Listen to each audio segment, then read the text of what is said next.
Parar de esperar o melhor dos mundos e começar a construir um que preste. Livro Cândido, de Voltaire. Publicado em 1759 sob pseudônimo, Cândido, ou O Otimismo, é uma das obras mais explosivas já produzidas pelo pensamento ocidental. Voltaire lança no mundo um jovem de alma pura e mente domesticada, criado sob a doutrina confortável do filósofo Pangloss, que proclamava, com a serenidade dos que nunca sofreram de verdade, que vivemos no melhor dos mundos possíveis. Mas o mundo que Cândido encontra do lado de fora do castelo é outro. É o mundo das guerras de extermínio, da Inquisição que queima corpos em nome de Deus, do terremoto de Lisboa que sepultou milhares sem pedir licença à providência divina, da escravidão que transforma seres humanos em ferramentas descartáveis. E a cada nova catástrofe, a cada nova carnificina, Pangloss ergue o dedo e insiste: tudo isso era necessário, tudo faz parte do plano perfeito do universo. Voltaire não refuta esse otimismo com um tratado filosófico. Ele o tritura com ironia, com ritmo, com uma velocidade narrativa que parece deliberadamente projetada para não deixar o leitor respirar, porque o mundo real também não deixa. O que faz Cândido vibrar com uma força tão perturbadora, mais de 260 anos depois, é que ele não envelheceu nenhuma linha. Cada geração encontra nele o espelho de suas próprias ilusões coletivas. O otimismo de mercado que promete que o crescimento resolverá tudo. A fé cega em líderes que prometem um destino glorioso, enquanto o presente sangra. A anestesia ideológica que transforma o sofrimento alheio em abstração necessária. Voltaire escreveu um livro curto e voraz, que devora sistemas, crenças e certezas com o mesmo apetite com que o mundo devora seus inocentes. Cândido não é uma personagem do passado, é a figura arquetípica de qualquer ser humano que um dia acreditou que o mundo fazia sentido e foi obrigado pela brutalidade da experiência a começar a pensar por conta própria. O objetivo do livro. O objetivo de Cândido é destruir, com bisturi e com riso, qualquer filosofia que transforme o sofrimento humano em argumento de ordem superior. Voltaire mira diretamente no otimismo leibniziano, que justificava o mal como peça necessária de um cosmos perfeito, e o expõe como o que realmente é, uma anestesia intelectual, um luxo de quem filosofa à distância da dor real. Mas o alvo é mais amplo do que Leibniz. É qualquer sistema, religioso, político ou filosófico, que peça ao ser humano que aceite o presente como inevitável e o sofrimento como providencial. No lugar desse conforto envenenado, Voltaire não oferece outra grande teoria. Oferece algo mais honesto e mais difícil: a necessidade de agir, de construir, de cultivar o próprio jardim. Frase que encerra o livro como um soco quieto e definitivo. François-Marie Arouet, o homem que o mundo conheceria como Voltaire, pseudônimo que ele mesmo forjou e que se tornaria mais poderoso do que qualquer título nobiliárquico, nasceu em Paris no dia 21 de novembro de 1794, filho de um notário bem situado que sonhava para ele uma carreira segura no direito. Estudou no prestigioso colégio jesuíta Louis de Grand, em Paris, onde recebeu uma formação humanística rigorosa em latim, retórica e literatura clássica, e onde aprendeu com os próprios jesuítas a arte da argumentação que mais tarde usaria para destruir todo aquilo que eles representavam. Nunca concluiu um curso universitário formal, nunca acumulou títulos acadêmicos convencionais, e isso é, em si mesmo, uma das ironias mais eloquentes da história intelectual europeia. O homem sem diploma tornou-se o intelectual mais influente do século XVIII, membro da Academia Francesa, correspondente de imperadores e rainhas, o cérebro que os poderosos temiam e invejavam ao mesmo tempo. Foi preso 2 vezes na Bastilha, a primeira aos 22 anos, por escrever versos satíricos contra o regente da França, e a segunda em 1726, após uma briga com o cavaleiro de Rohan, que terminou com Voltaire espancado por lacaios e depois encarcerado, porque na França do antigo regime a justiça pesava diferente conforme o sobrenome. Depois desse segundo encarceramento, foi exilado para a Inglaterra, e essa experiência mudou tudo. Ele chegou como um poeta francês ambicioso e voltou como um filósofo iluminista. Leu Locke, descobriu Newton, observou uma sociedade com maior liberdade religiosa e política e escreveu as Lettres philosophiques, que, ao serem publicadas na França em 1733, foram imediatamente condenadas e queimadas pelas autoridades, porque elogiar a Inglaterra era implicitamente humilhar a França. Viveu por anos em Cirré, no interior francês, em convivência intelectual intensa com a matemática e física Émilie du Châtelet, mulher brilhante que traduziu Newton para o francês e que foi, de longe, a relação mais profunda e estimulante da vida de Voltaire. A curiosidade que poucos esquecem depois de ouvir, Voltaire bebia entre 40 e 50 xícaras de café por dia, misturado com chocolate, e quando alertado por médicos de que o hábito o mataria, respondeu com a impaciência de quem não tem tempo para morrer. Viveu até os 83 anos, uma longevidade extraordinária para a época, e morreu em 1778 em Paris, depois de retornar triunfante à cidade que o havia exilado, celebrado por multidões como o maior homem vivo da Europa, num fim de vida que parecia ter sido roteirizado pelo próprio para ser tão dramático e glorioso quanto tudo o que ele havia escrito. Parar de esperar o melhor dos mundos e começar a construir um que preste. Uma anatomia do mundo real, análise profunda, capítulo a capítulo. Parte 1. A queda do paraíso. Capítulos 1 a 6. Resumo. Cândido vive no castelo do barão de Thunder ten Tronckh, na Westfália, numa existência que só pode ser descrita como uma bolha metafísica. Ali, tudo parece ordenado, seguro e justificado.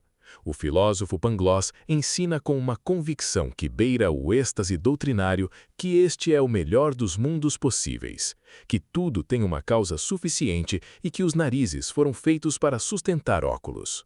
Cândido absorve essa filosofia com a passividade de quem nunca teve razão para questioná-la. Mas o mundo real não aguarda convites. Cândido se apaixona por Cunegonde, filha do barão, e por este gesto, um beijo surpreendido atrás de um biombo, é expulso do universo que conhece. A partir desse momento, a realidade começa a cobrar seu preço com uma brutalidade sistemática e irônica. Cândido é recrutado à força pelo exército búlgaro, esbancado, obrigado a participar de batalhas sangrentas onde corpos se acumulam com a naturalidade de folhas no outono. A guerra é descrita por Voltaire com uma frieza documental, que é em si mesma o maior ato de indignação possível. Sem retórica heróica, sem glória, apenas carne e pólvora. O jovem foge, chega à Holanda, onde mendiga pão em nome de Cristo e é maltratado por um cristão devoto que não suporta hereges. E é salvo por um anabatista de nome Jacques, um dos poucos personagens verdadeiramente generosos do livro, e que por isso mesmo morrerá breve. Pangloss reaparece, coberto de chagas, desfigurado pela sífilis, e ainda assim encontra meios de justificar a doença como parte da cadeia de causas que levou Colombo a descobrir a América. Lisboa os recebe com um terremoto que mata 40.000 pessoas, e a Inquisição, em resposta lógica ao desastre natural, decide que açoitar alguns inocentes apaziguará a ira divina. Pontos-chave. O castelo como metáfora da ideologia fechada, todo sistema de crença que se sustenta apenas pela ausência de contato com a realidade. A expulsão de Cândido como iniciação forçada ao pensamento crítico. A guerra búlgara como retrato da violência institucionalizada e esteticamente legitimada pelo discurso patriótico. O terremoto de Lisboa, evento histórico real de 1755, usado por Voltaire para confrontar diretamente a Teodiceia. Se Deus governa o melhor dos mundos, o que explica 40.000 mortos num único dia? A Inquisição como sátira da resposta religiosa ao sofrimento, punir os vivos para agradar o céu, reflexão crítica. Voltaire abre o livro com um paradoxo devastador. Quanto mais bela a doutrina que promete que tudo está bem, mais cego se torna aquele que a abraça diante do que está mal. Pangloss não é apenas uma caricatura de Leibniz, é o arquétipo de todo intelectual que constrói sistemas elegantes à distância segura do sofrimento concreto. Há algo profundamente perturbador na sua figura, porque ela é reconhecível. Quantas vezes, diante de uma injustiça evidente, alguma voz religiosa, econômica ou política ergue o dedo para explicar que o sofrimento presente é necessário para um bem maior futuro? O otimismo que Voltaire critica não é a alegria saudável de quem encontra sentido na vida, é a anestesia ideológica de quem usa o argumento do plano perfeito para se eximir de qualquer responsabilidade diante do real. O terremoto de Lisboa, nesse sentido, não é apenas um evento dramático na trama, é um argumento filosófico com magnitude de 8,5 na escala Richter. Deus não interveio, o mar não poupou o justo, a Inquisição respondeu com chicotes. Voltaire escreve isso sem gritar, e é exatamente o silêncio irônico da prosa que amplifica o horror. Aplicações práticas. O mecanismo do otimismo ideológico descrito nesta parte encontra paralelos diretos no mundo contemporâneo com uma frequência que deveria causar desconforto. O discurso de que o mercado se autorregula e que eventuais crises econômicas são ajustes necessários de um sistema perfeito é estruturalmente idêntico ao argumento de Pangloss. O sofrimento presente justificado por uma ordem maior invisível. Da mesma forma, narrativas de autoajuda que prometem que tudo acontece por uma razão e que o fracasso pessoal é parte de um plano divino funcionam como castelos metafísicos modernos, confortáveis, fechados e completamente impermeáveis à evidência. A prática crítica que esta parte sugere é simples e exigente ao mesmo tempo. Antes de aceitar qualquer explicação que justifique o sofrimento de outros como necessário, perguntar: necessário para quem? E decidido por quem? Parte 2. Eldorado e a ilusão da utopia. Capítulos 7 a 19. Resumo. Esta é a seção mais geograficamente ambiciosa do livro e, ao mesmo tempo, a mais filosoficamente densa. Cândido e seu novo companheiro, o criado Cacambo, atravessam a América do Sul num periplo que os leva pelos jesuítas do Paraguai, onde a crítica à teocracia política atinge seu ponto mais afiado, até o descobrimento acidental de Eldorado, o reino perfeito escondido entre montanhas inacessíveis. Eldorado é a utopia realizada, sem prisões, sem pobreza, sem conflito religioso, com riquezas tão abundantes que as pedras preciosas são tratadas como calçamento de rua. As crianças brincam com ouro como se fosse areia. O rei recebe os visitantes sem cerimônia e sem arrogância. Não há tribunais, não há sacerdotes que monopolizem o acesso ao divino. Voltaire descreve Eldorado com admiração genuína e então faz Cândido decidir partir. O motivo? Cunengonde e o desejo de voltar à Europa com riqueza suficiente para impressioná-la. É nesse gesto que Voltaire revela o que talvez seja o insight mais cruel do livro. O ser humano não suporta o paraíso quando o desejo está apontado para outro lugar. Eldorado é abandonado por vontade própria. O mundo que se segue, a escravidão no Suriname, a venalidade dos comerciantes, a corrupção generalizada é a consequência imediata e implacável dessa escolha. Pontos-chave. Eldorado como utopia estruturalmente impossível de ser mantida porque depende do isolamento total do restante do mundo. A partida voluntária como crítica à natureza do desejo humano. Somos capazes de abandonar a perfeição em nome de uma obsessão. Os jesuítas do Paraguai como exemplo de poder religioso que replica as estruturas do poder secular que diz combater. A cena do escravo no Suriname, com um braço e uma perna amputados, como o momento mais sério e menos irônico do livro inteiro. Voltaire suspende temporariamente a sátira para olhar diretamente para o horror da escravidão. Reflexão crítica. A cena do escravo surinamês é um divisor de águas dentro do próprio texto. Até ali, Voltaire opera predominantemente no registro da ironia distanciada. Mas quando o escravo explica com voz tranquila que perdeu a mão na moenda e a perna ao tentar fugir, e que é o preço que os europeus pagam pelo açúcar que adoça seu café, o texto para. Cândido para. O leitor para. Não há piada aqui. Há uma acusação. Voltaire compreendeu algo que levaria séculos para ser plenamente articulado pelos estudos pós-coloniais, que o conforto civilizacional europeu era financiado por um sistema de desumanização industrial. E Eldorado, nesse contexto, ganha uma segunda camada de significado. A utopia não existe em outro continente, ela existe em nós mesmos, na capacidade de construir uma sociedade sem essa violência fundadora. Mas Cândido vai embora. Vai em busca de Cunegonde. O desejo particular triunfa sobre o bem coletivo. Voltaire não moraliza sobre isso, apenas registra com a impassibilidade de quem perdeu a fé nos grandes discursos. Aplicações práticas.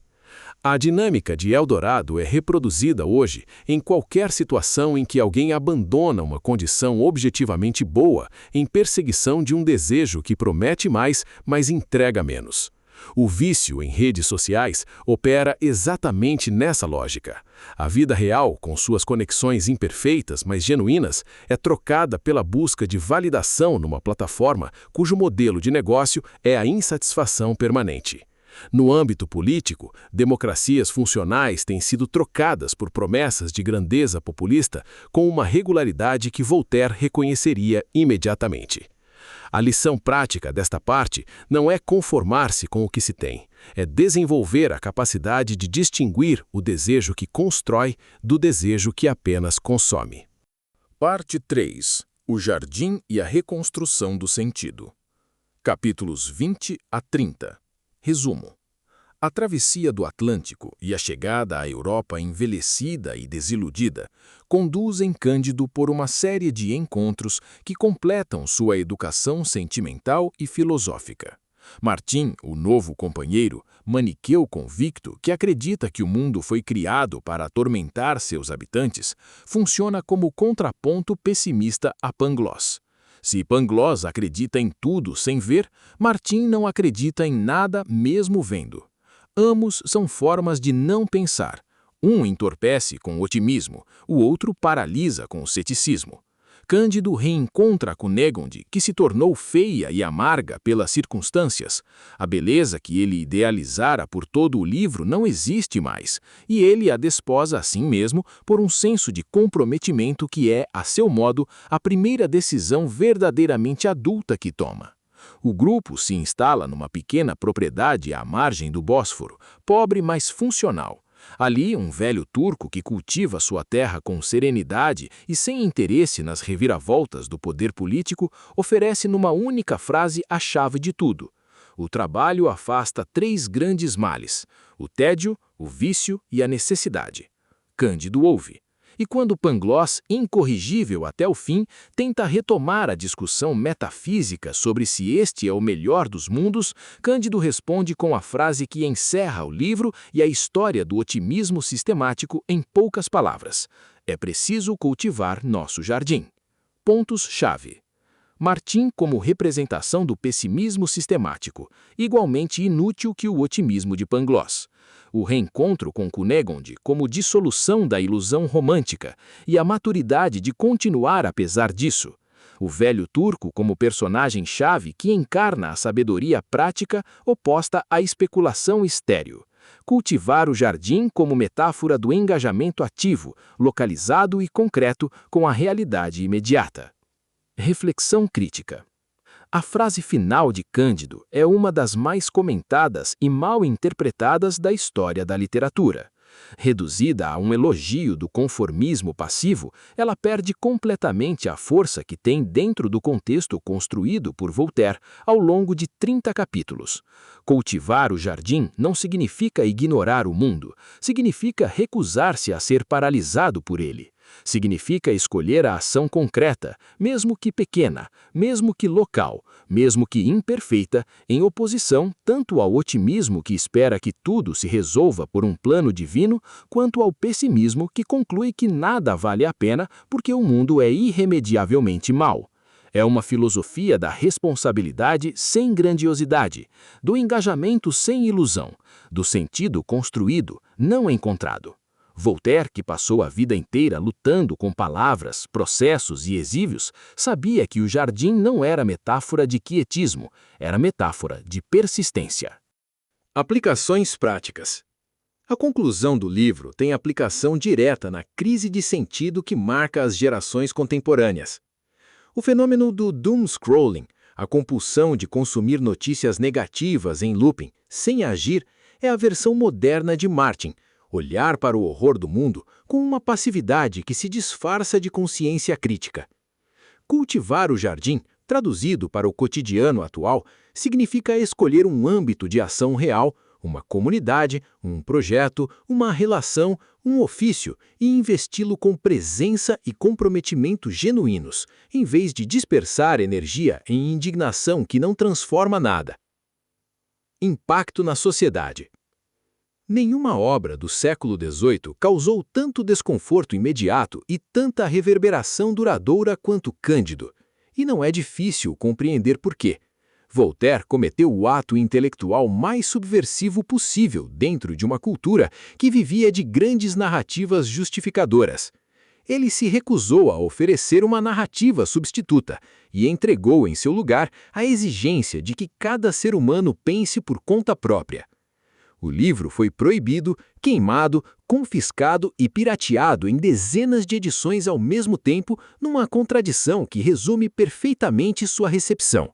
As autoridades o temiam e o público o devorava, porque havia nele algo que tocava uma verdade que os sistemas oficiais, religiosos, filosóficos, políticos, trabalhavam para manter submersas, que o sofrimento humano não tem justificativa transcendente automática, que as instituições frequentemente servem a si mesmas enquanto proclamam servir a Deus ou ao povo, e que a única resposta honesta diante da complexidade do mundo é a ação informada, humilde e persistente, não a contemplação de uma ordem perfeita que existe apenas nos livros dos que nunca passaram fome. A mensagem para a geração atual. A geração que hoje tem entre 20 e 35 anos herdou uma combinação singular de abundância de informação e escassez de sentido. Nunca se soube tanto sobre os problemas do mundo: desigualdade, colapso climático, erosão democrática, saúde mental em crise, e nunca se converteu tão pouco conhecimento em ação transformadora. Cândido, escrito em 1759, descreve esse impasse com uma precisão que deveria ser perturbadora. O personagem atravessa o mundo inteiro acumulando experiências horríveis, sem parar de procurar um princípio filosófico que explique e organize tudo. E só encontra paz quando desiste de encontrar o princípio e começa a trabalhar a terra. A mensagem central do livro para quem vive numa era de curadoria permanente da própria identidade nas redes sociais, de ansiedade existencial, de busca por propósito em cursos, podcasts e retiros de meditação, é incômoda precisamente porque é simples. O sentido não é encontrado, é produzido. Não existe no mapa, não está num sistema filosófico, nem chega com a iluminação espiritual, nem com o salário ideal. Ele emerge, sempre de forma incompleta e provisória, do contato real e responsável com algo concreto, uma obra, uma pessoa, uma causa, um ofício. Voltaire antecipou também a tirania do pensamento positivo, que hoje se vende em capas coloridas e citações de Instagram. Pangloss não é uma figura distante, é o coach de mentalidade que promete que o universo conspira a seu favor, que basta vibrar na frequência certa, que todo fracasso é na verdade uma oportunidade disfarçada. Essa doutrina, que Voltaire já sabia ser uma forma sofisticada de crueldade com os que sofrem, hoje tem algoritmos, influenciadores e um mercado bilionário. A crítica de Cândido a ela é a mesma, não porque o otimismo seja errado em si, mas porque o otimismo sistemático que nega a realidade do sofrimento alheio é uma forma de cumplicidade com a injustiça. A geração atual enfrenta ainda uma versão atualizada do dilema de Eldorado. Plataformas digitais constroem ambientes de aparente perfeição, feeds curados, comunidades que validam, métricas de sucesso imediatas, e o custo de habitá-los é o afastamento progressivo da realidade desordenada, complexa e irredutível, onde a vida de fato acontece. Voltaire diria que estamos abandonando o Eldorado voluntariamente todo dia, e não em busca de Cunégonde, mas em busca de likes.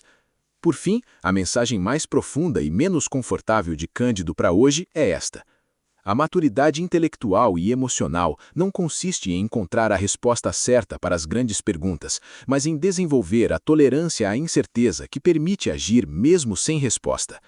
Cândido não resolve o problema do mal, não refuta Pangloss com um argumento definitivo, não constrói uma filosofia alternativa. Ele planta. E nesse gesto aparentemente menor, Voltaire inscreveu talvez a única forma de coragem que o mundo real efetivamente recompensa. Conclusão. Cândido é, no fundo, um tratado sobre a relação entre a mente humana e a realidade, sobre a tentação irresistível de proteger a mente da realidade com sistemas, crenças e narrativas suficientemente elegantes para tornar o sofrimento suportável e suficientemente abstratas para não exigir nenhuma ação concreta.